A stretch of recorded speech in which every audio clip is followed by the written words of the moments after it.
Cleaning antique copper and brass. Everything you need to know coming up right now.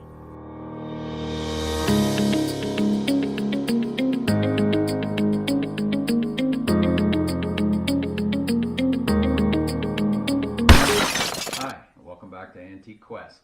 Today we're going to be talking about cleaning antique brass and copper. Question we get a lot. The answer's a little complicated, but not too bad. We're going to give you some general ideas to keep you safe. First of all, when in doubt, don't clean it. Because let's face it, nobody really likes cleaning.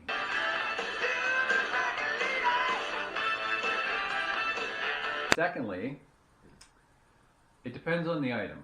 So if you're dealing with a really old piece of copper and brass, best not to clean it. The purists do not like things cleaned. Now, there is exceptions to that rule. Mostly things like this. Now sure, this is an older copper pot. It's lined inside, it's got the old New York stamp on it. But it's a utilitarian piece that's really, they made a lot of them. They're not going to go up in value and be a rare item that you've destroyed by cleaning it. And quite frankly, it looks a lot better polished. It sells better polished. So then there's the truth of the antique trade, where we try to keep things pure, but then some things just aren't going to sell unless you adjust them somewhat, and it's usually cleaning with the copper. Now this piece, on the other hand, is an old English water pot. I would not clean this. This is probably looking at late 1800s, turn of the century. You see how dark it is on the bottom. So yes, it has been cleaned in its lifetime. It's not as dark as it would be, but there's lots of good color there.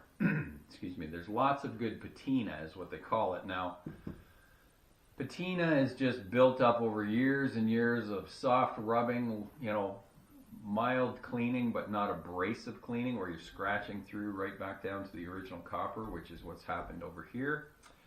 And it builds up sort of a mellow characteristic over years. Like this early Oriental pot here, you see it has sort of a glow to it rather than, say, these binoculars, which aren't particularly cleaned. But it has more of a golden, mellow look to it. That's the patina, and you want to keep that, especially on an old piece. You can destroy a good piece of copper and brass by cleaning it. And what you're doing is making it look brand new, and that's the last thing collectors want to see. Especially if it's something you can't really judge the age well on without some patina on there. Now this one, for example, early Navy rum pot, rum measure. This particular shape you're going to see, they probably make it in the Dutch shops, very similar thing. It's going to be bright and shiny copper. Now this is kind of a personal choice one. Myself, I wouldn't clean it. I like to have it look nice and old, but it's also very appealing to hang in your kitchen like this, nice and shiny. Remember though, it is a lot of work. Things like this. Little lady's spittoon. Yes, that's what that is. The ladies too used to chew tobacco and they would spit into their spittoon. They would not make it look quite as obvious as the men that would just hork one across the room. So they would cover themselves with their fan and they would spit into their little lady's spittoon. So again, don't really want to clean that one. Over here, another kitchen piece, mass produced. Go ahead, clean it. It looks great, shining copper, looks great in your kitchen. Not to worry about that. Things like this. This is a 1909 trophy from Boston. It's called a TIG, which is the three handles. It's an old Scottish term. And that one you do not want to clean. Now, there is the point where you start to not be able to see the inscription in the front. Still don't want to clean that one. Oh, my door just flew open from the wind. Sorry about that. And you don't want to get anything on here if you are cleaning, because then it's not going to look very nice. You're not going to be able to clean this as well as that, and then it's going to look half cleaned, and it's not going to be very nice. Things like this, the old school bell. Sorry about that. I guess that was pretty loud. Personal choice, really. If it's a really early one, I probably wouldn't clean it. One like this, it's not terribly early, and again, it looks nice. cleaned up. So personal choice on that one. Something like this, the old parallel rule. Now, anything with wood and brass, the old tools, that sort of thing, I really like the look of a nice shiny brass and a good piece of wood next to it.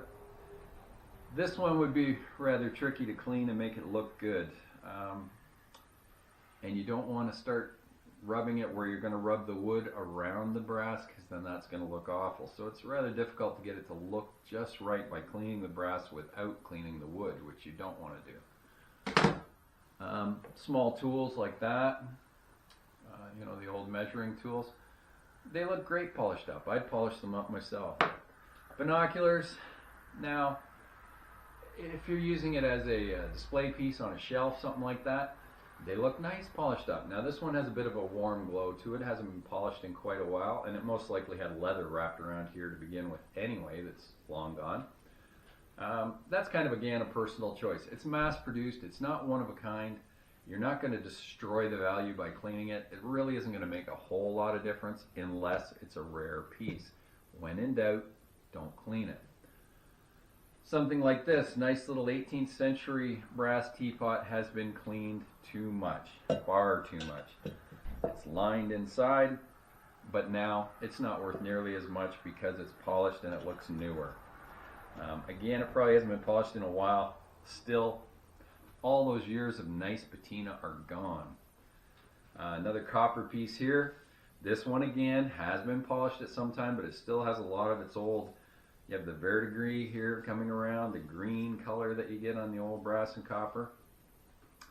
And what this is, if you're not familiar with it, which most people aren't, this is called an ass's ear ale warmer. So basically, shaped like a donkey's ear, I guess, was the idea. And the British, who didn't like their beer cold, would have it poured into here at the bar. They would plunge a hot poker into this, and then they would pour it into your pewter mug.